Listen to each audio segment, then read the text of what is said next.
Selanjutnya, kami persilakan Wakil Dekan Bidang Akademik Fakultas Ilmu dan Teknologi Kebumian, Profesor Agus Muhammad Ramdan, ST, MT, PhD, untuk membacakan riwayat hidup Profesor Dr. Irwan Maulana, ST, MSc. Terima kasih. Bismillahirrahmanirrahim. Assalamualaikum warahmatullahi wabarakatuh. Salam sejahtera untuk kita semua, salam sehat.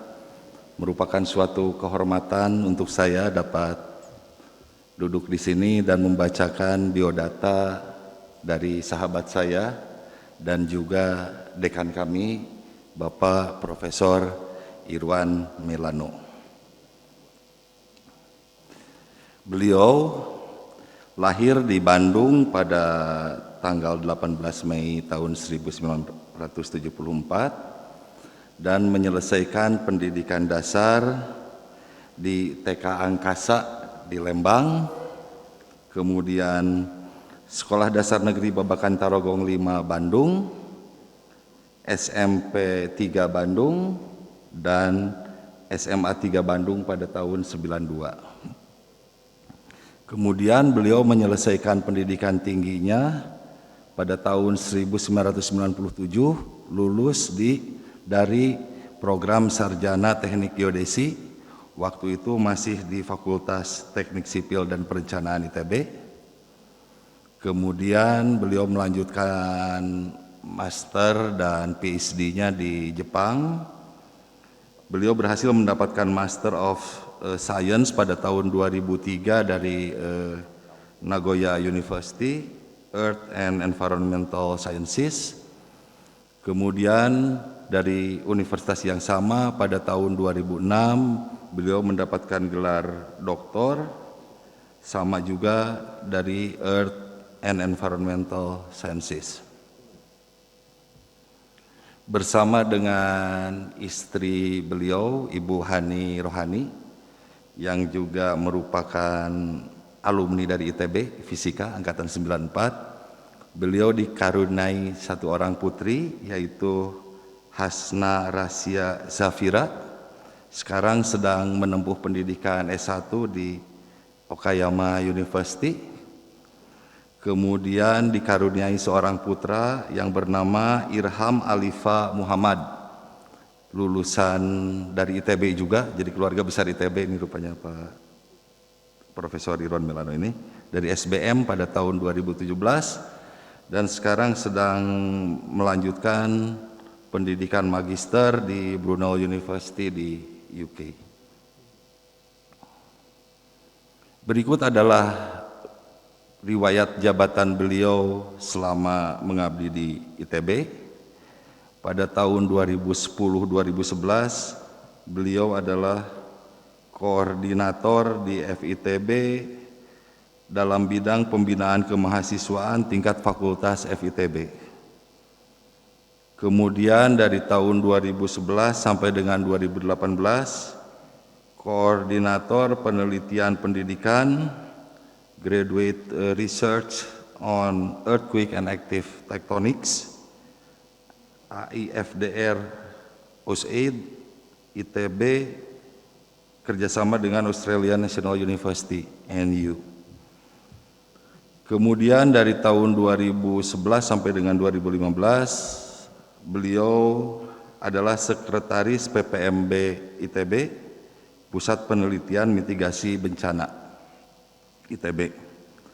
Dari 2015 sampai 2020, beliau adalah Sekretaris LPPM ITB, Lembaga Penelitian dan Pengabdian pada Masyarakat.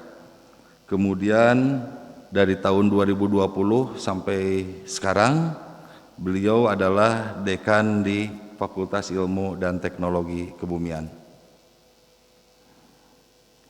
Di bidang pengajaran, beliau mengampu 3 mata kuliah di level S3, yaitu Filsafat Sains Kebumian, Metodologi Penelitian Sains Kebumian, dan Kadaster.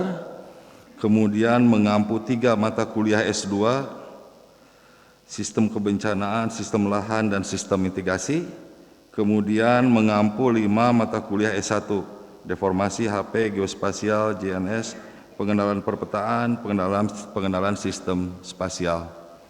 Beliau juga telah meluluskan sarjana sebanyak 141 mahasiswa, angka yang sangat besar, magister 49 mahasiswa, dan doktor 12 mahasiswa.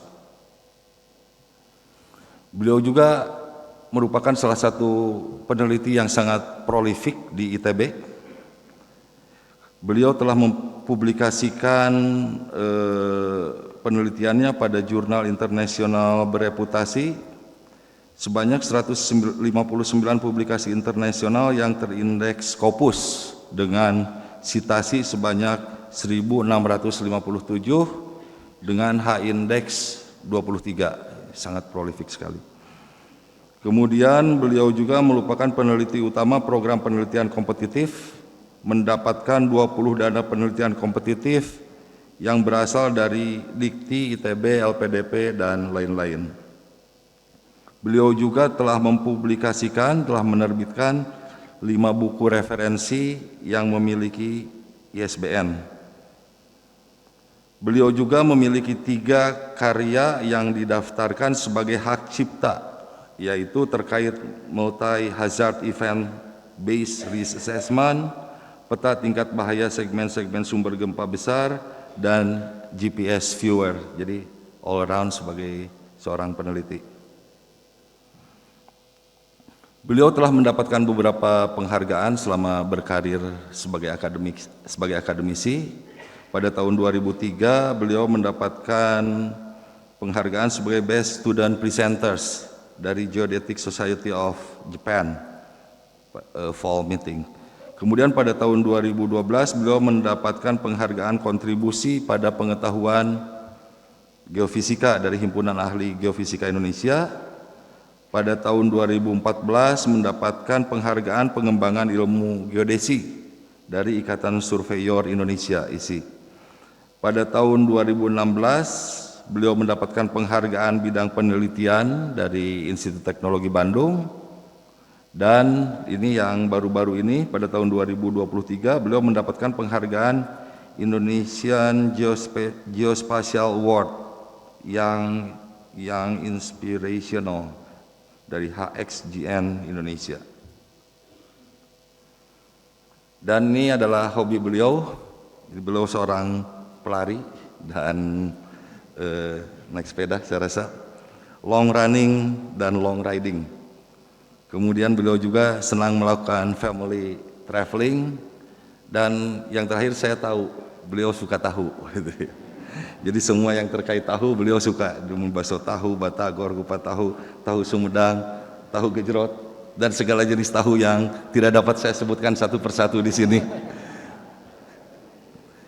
Itu saja mungkin yang dapat saya sampaikan sehubungan dengan biodata Bapak Profesor Irwan Maelano.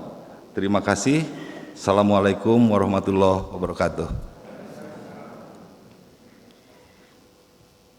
Berikutnya, kami persilakan Profesor Dr. Irwan Maelano, ST, MSc, untuk menyampaikan orasi ilmiah. Bismillahirrahmanirrahim.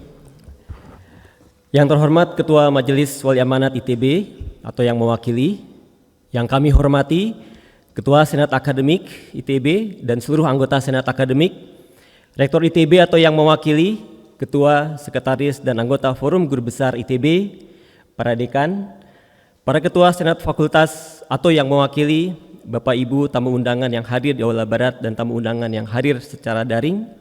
Assalamualaikum warahmatullahi wabarakatuh. Salam sejahtera bagi kita semua. Izinkan saya untuk memberikan orasi guru besar yang berjudul Geodesi Gempa Bumi, Memahami Sumber Gempa, Mengurangi Risiko Bencana. Bapak Ibu sekalian, presentasi hari ini akan saya bagi menjadi 6 bagian.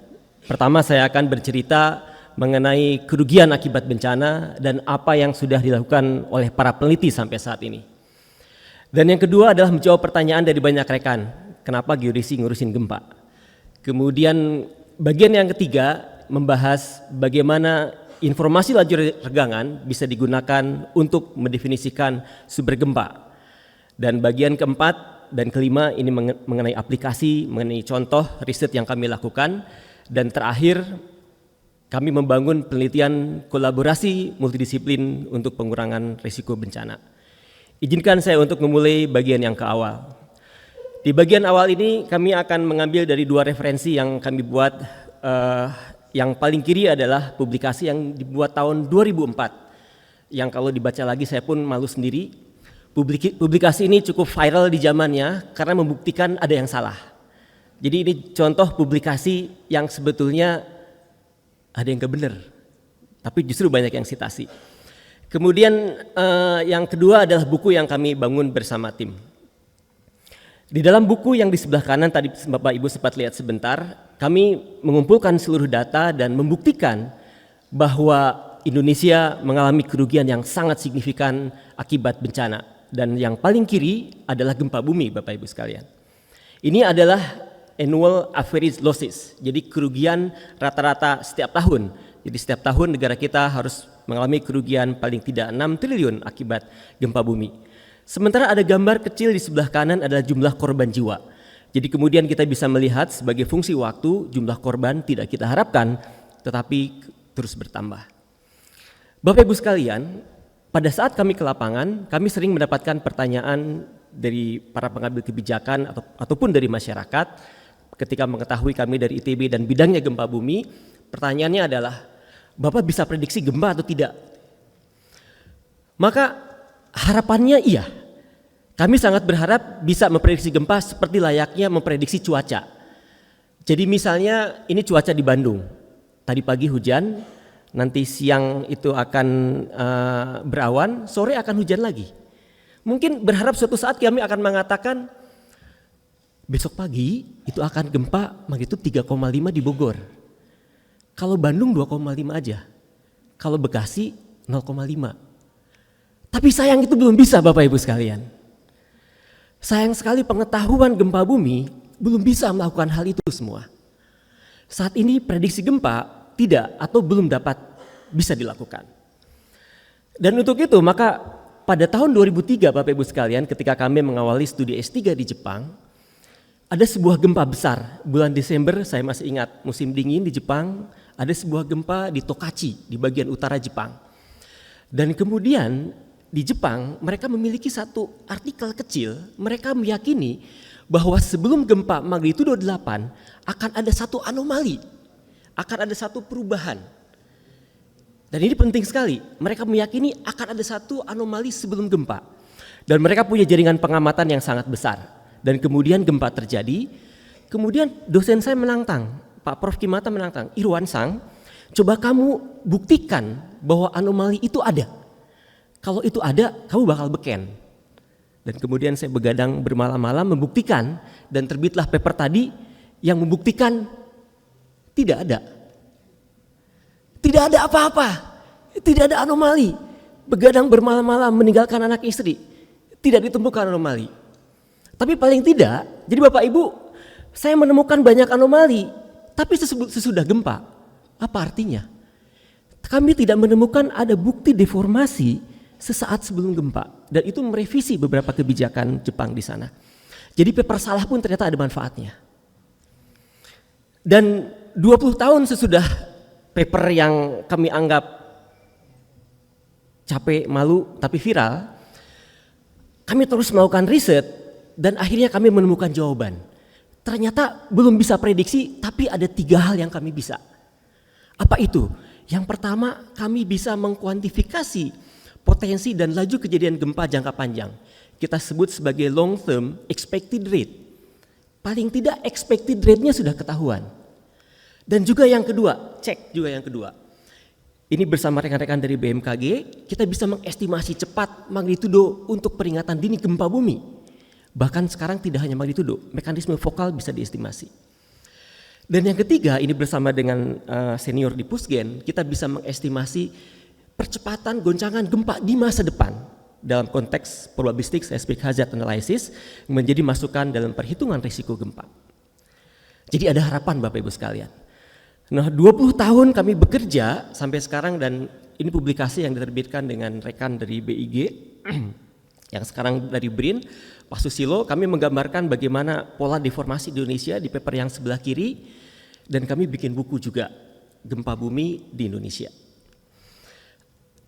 Nah, kemudian pertanyaan tetap, kenapa geodesi ngurusin gempa? Ada amanat dari Asosiasi Internasional Bidang Geodesi yang menyebutkan bahwa geodesi gempa bumi, ini amanat internasional, adalah studi tentang wilayah yang aktif secara tektonik, secara seismik, dengan potensi gempa besar, dan aplikasi metode geodetik untuk diantaranya mengkuantifikasi aktivitas tersebut dan juga untuk keperluan peringatan dini. Lebih jauh disebutkan peran geodesi yaitu dalam studi tektonik adalah untuk memahami siklus dari gempa. Diperlihatkan dengan gambar yang di kanan. Terlihat rumit padahal sederhana. Sumbu X-nya adalah waktu, sumbu Y-nya adalah strain atau kita bisa ubah menjadi stres yang didapatkan dari tegangan. Jadi kalau misalnya sebelum ada gempa tiba-tiba naik, ada gempa turun, naik lagi, turun lagi, kita harapkan kita bisa punya pola itu dalam waktu yang panjang. Nah, untuk menguji itu kami sangat beruntung mahasiswa S3 yang sangat baik, Mbak Suci publikasi paper yang sangat lengkap di jurnal yang bereputasi di wilayah Indonesia Timur di sekitar Banda. Dan apa yang dilakukan oleh kami dalam riset tersebut, kami mengestimasi pergerakan di wilayah Banda. Jadi ada vektor-vektor, Bapak Ibu sekalian, mudah-mudahan tidak bingung, ada vektor yang bergerak. Tapi kami kemudian mengubah cara melihat gambar vektor itu menjadi regangan. Yang sebelah kanan atas. Kalau mungkin masih rumit, yang sebelah kanan bawah, semakin merah itu akumulasinya semakin besar. Ini data sampai tahun 2018. Bapak Ibu melihat ada yang merah di bawah Ambon. Itu kami dapatkan tahun 2018 jadi gempa 2019. Ada gempa di atas Nusa Tenggara Timur, kami dapatkan 2018 jadi gempa tahun 2021. Ada yang di sekitar Kepala Burung Papua, kami dapatkan 2018. Alhamdulillah belum jadi gempa, mudah-mudahan tidak. Tapi pantasnya gempa. Bapak Ibu sekalian, apa yang kami lakukan, idenya sederhana Bapak Ibu sekalian. Ini grafiknya terlihat rumit, yang sebelah kiri sebenarnya sederhana. Jadi ini grafik yang berbeda. Logikanya begini, kalau Bapak Ibu ingin belanja, itu harus nabung dulu. Kalau mau gempa, harus ngumpulin dulu. Nah yang grafik kanan atas, itu kami lihat di Indonesia yang lagi nabung itu di mana. Dan yang di kanan bawah, yang sudah belanja siapa? Atau di mana gitu ya, kalau siapa kesannya orang. Nah, dan akhirnya kemudian kita bisa melihat wilayah-wilayah yang lagi nabung, tapi belum belanja. Kemudian kami tampilkan sebagai grafik yang sebelah kanan. Ada histogram yang gelap itu nabungnya, yang putih belanjanya. Dan ada gap. Ternyata masih banyak yang nabung belum belanja gitu ya. Kalau bisa belanjanya kecil-kecil, jangan tiba-tiba belanja gede jebret, uangnya habis gitu. Dan kemudian dengan formulasi sederhana yang kemudian dalam publikasi tersebut disebutkan, kami melihat beberapa wilayah itu masih nabung. Tidak kita harapkan menjadi gempa. Misalnya ada wilayah yang berpotensi gempa 8,1, 7,9, 7,7 dan seterusnya Bapak. Tidak kita harapkan ini terjadi. Kemudian kami kembangkan metodenya lebih lanjut dan jadi 2 publikasi tahun 2021 dan tahun 2023. Kenapa kami membuat publikasi itu? Karena kami mendapat kenyataan beberapa gempa bumi yang terjadi di Indonesia berasal dari sesar aktif yang parameter dan potensinya belum diketahui Bapak Ibu sekalian. Tiba-tiba gempa, kita nggak ketahuan. Contohnya, kami publikasi gempa Jogja tahun 2006. Itu kami baru selesai S3. Pidijaya 2016. Beberapa gempa di Indonesia Timur yang dipublikasi Pak Masyur Irsyam. Di wilayah yang kita belum ketahui potensinya. Untuk itu belajar gempa yang sudah terjadi sangat penting. Kami belajar detail gempa Ambon, kirim tim ke sana. Kenapa penting? Karena 41 orang menjadi korban. Itu sangat serius, beberapa rumah hancur. Yang kami lakukan sebagai orang geodesi, kita ngambil data GPS yang sebelah kiri Bapak Ibu sekalian. Ini pergeserannya. Jadi Ambon bergeser akibat gempa. Tapi ini tidak cukup. Datanya terlalu sedikit, hanya 4. Mau bicara apa? Kemudian kami tambahkan data INSAR plus data kegempaan. Itu pun masih belum cukup. Dan kami beruntung di ITB banyak bidang keahlian yang lain, di antara seismologi. Ada Prof. Andri di sini yang membantu kami dan kemudian kami definisikan berdasarkan data kegempaan ternyata bukan tambah paham, malah tambah bingung. Ada 2 sumber gempa yang dua-duanya kita nggak pernah tahu sebelumnya. Di textbook itu nggak ada. Ini tantangan riset, kemudian kami gabungkan dengan data relay seismik, dan akhirnya kami bisa mendefinisikan bagaimana perilaku di bagian dalam, bagaimana pergeseran dalam bidang gempa sampai kedalaman lebih dari 20 kilo. Jadi distribusi slip dari bidang gempa kemudian bisa kami jawab. Tetapi kemudian pertanyaannya, untuk apa tahu itu semua? Tujuannya adalah untuk melihat potensi ke depan. Lantas buat apa potensi tahu ke depan diketahui? Untuk menjamin agar kemudian pada saat gempa terjadi tidak jadi bencana. Untuk itu kami mendefinisikan, kami menghitung wilayah yang mana yang kemudian stresnya bertambah tetapi belum gempa, ditujukan dengan warna yang merah ini. Bapak Ibu sekalian, kami coba metodologi itu untuk gempa yang kedua. Ada gempa Mamuju 14 Januari 2021. Gempa ini sangat penting Bapak Ibu sekalian, karena kami belum paham ada 3 sumber gempa yang mungkin di sana, yaitu segmen utara, segmen tengah, dan segmen Mamuju. Ini yang mana sebetulnya penghasil gempanya? Untuk itu seperti biasa kami kumpulkan data kegempaan, kemudian data GPS seperti biasa, dan ternyata kami pun bingung. Ini bidang gempanya miring ke barat atau miring ke timur laut? Kita bingung ini yang mana. Dan akhirnya kami tambahkan data teleseismik. Ini terima kasih kepada rekan-rekan seismologis, data GPS kami gabungkan dengan data teleseismik. Akhirnya kami yakin bahwa yang baik itu adalah yang miring ke arah timur laut. Dan kemudian kami konfirmasi juga dengan data INSAR. Sebagai geodesi kami tambahkan data INSAR dan ini mengkonfirmasi, oke, ini sumber gempanya timur laut. Slipnya pun kami hitung, tapi pertanyaannya, lantas bagaimana kalau udah ketahuan timur laut? Mau barat timur laut terus apa maknanya begitu ya? Kemudian ada informasi yang penting yang kami dapatkan, bahwa bagian yang gempa ternyata adalah segmen Mamuju di bagian kedalaman lebih dalam dari 10 kilo. Yang artinya bagian yang dangkal itu belum gempa. Atau segmen yang lain yang di depan itu belum gempa. Catatan sejarah, gempa di sana bisa menghasilkan tsunami, tidak kita harapkan. Dan ini perlu menjadi perhatian kita bersama. Bapak Ibu sekalian, pada tahun 2022 bersama rekan-rekan dari BIG waktu itu, BRIN sekarang, Pak Susilo, kami meng-exercise tadi peran yang geodesi yang disampaikan oleh Asosiasi Internasional itu. Kita harus bisa mengestimasi cepat magnitudo, membantu data seismik. Akhirnya menggunakan contoh gempa Lombok bersama dengan Ibu Dina dan Pak Susilo, kami publikasi paper sederhana. Ini papernya sederhana. Tetapi membuka peluang riset baru kerjasama dengan BMKG, ada Pak Thomas di sana, ada Pak Ajat juga yang hadir saat ini, membuka peluang untuk riset yang baru. Kenapa ini penting? Sahabat saya di Tohoku University kemudian membuktikan bahwa ada persoalan serius dengan gempa Tohoku 2011. Yaitu estimasi magnitudo di sana pada saat tsunami underestimate Bapak Ibu sekalian, ditunjukkan dengan gambar ini. Gambar yang merah itu estimasi dari data seismik, itu underestimate magnitudonya waktu itu. Yang data GPS yang warna hitam, itu lebih baik.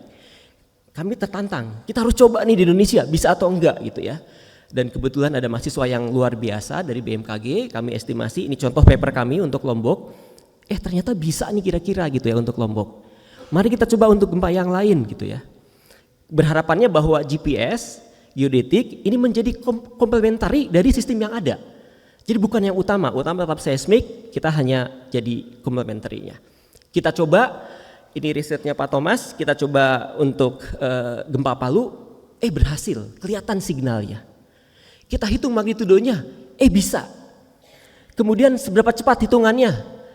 Nah ini seberapa cepat. Jadi yang bintang-bintang dari BMKG yang berwarna biru ini kami hitung. Jadi katanya, kata risetnya Mas Thomas, itu 50 detik sesudah onset gempa kita bisa menghitung magnitudo. Mudah-mudahan bisa cukup baik lah gitu ya. Nah kemudian tidak hanya magnitudo, kita pun penasaran bagaimana momen tensor, apakah bisa dihitung? Karena momen tensor itu penting untuk menjelaskan jadi tsunami atau tidak tsunami. Dan ternyata bisa juga. Kita bandingkan dengan yang biasanya kita gunakan. Kita pakai USGS. Global CMT, kita bisa bikin sendiri ternyata, dan hasilnya oke lah gitu ya. Walaupun disclaimer-nya ini masih ongoing. Mudah-mudahan mahasiswanya lulus tahun ini. Amin.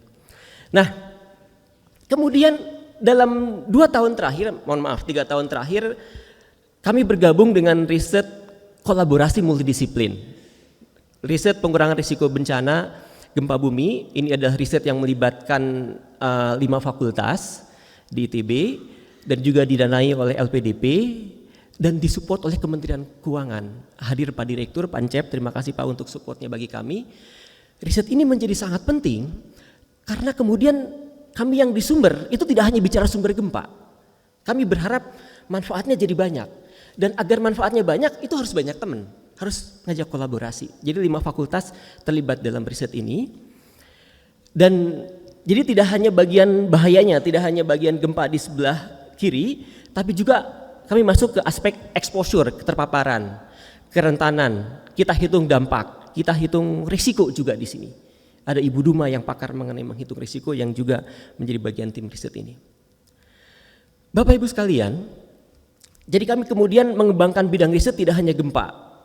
Tentu saja ada pakar-pakar yang lain yang terlibat. Saya hanya urusan gempa dan mengajak kolaborasi. Ada pakar tsunami terlibat, ada pakar banjir, letusan gunung api, landslide, kekeringan, cuaca ekstrim, gelombang ekstrim, kebakaran hutan, exposure-nya dari household, barang milik negara, barang milik daerah. Kami menghitung historical losses, skenario hazard, stress test, dan sebagainya. Dan bahkan kami sedang membuat aplikasinya, jadi ada aplikasi yang bisa diakses lewat smartphone nantinya. Bapak Ibu sekalian, dalam 2 tahun terakhir bersama kelompok keahlian sistem spasial dan kadaster, kami membangun riset multidisiplin yang kedua, yaitu administrasi pertanahan berkelanjutan. Kenapa? Karena ada irisan yang kuat antara bencana dengan administrasi pertanahan. Terima kasih Pak Sekjen ATR BPN, Pak Suyus yang telah berkenan untuk hadir dan membantu riset ini. Program adu manisnya alhamdulillah jalan dan dimanfaatkan oleh banyak pihak. Bapak Ibu sekalian, sebagai penutup, kami sebagai peneliti berkeyakinan bahwa penelitian yang mendalam dan akurat mengenai sumber gempa ataupun aspek yang lain bukan hanya untuk pencapaian akademik semata, tetapi harus menjadi bagian untuk mengembangkan strategi mitigasi risiko yang lebih efektif, merancang infrastruktur yang lebih tahan gempa, dan pada akhirnya tujuan kita bersama menyelamatkan lebih banyak nyawa serta mengurangi kerugian ekonomi, memberikan manfaat nyata bagi masyarakat dan kontribusi yang signifikan bagi pengambil kebijakan. Izinkan saya melanjutkan orasi saya dengan memberikan ucapan terima kasih. Sebelumnya saya mengucapkan terima kasih kepada semua pihak atas jasa-jasanya yang tidak pernah saya lupakan, sekaligus permohonan maaf karena keterbatasan yang ada saya tidak dapat menyebutkan satu persatu.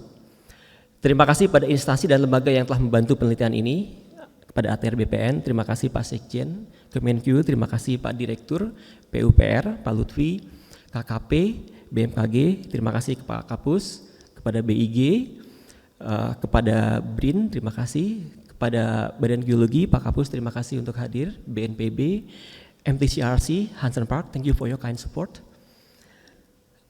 Saya pun ingin mengucapkan terima kasih, saya mendapatkan pengalaman sangat berharga bersama para sahabat sewaktu sekolah di SD, Babakan Tarogong 5. Saya baru tahu kenapa artinya 5, karena yang pinter itu di SD Babakan Tarogong 1. Kemudian SMP 3 Bandung, Kebon Kelapa, SMA 3 Bandung naik kelas sedikit.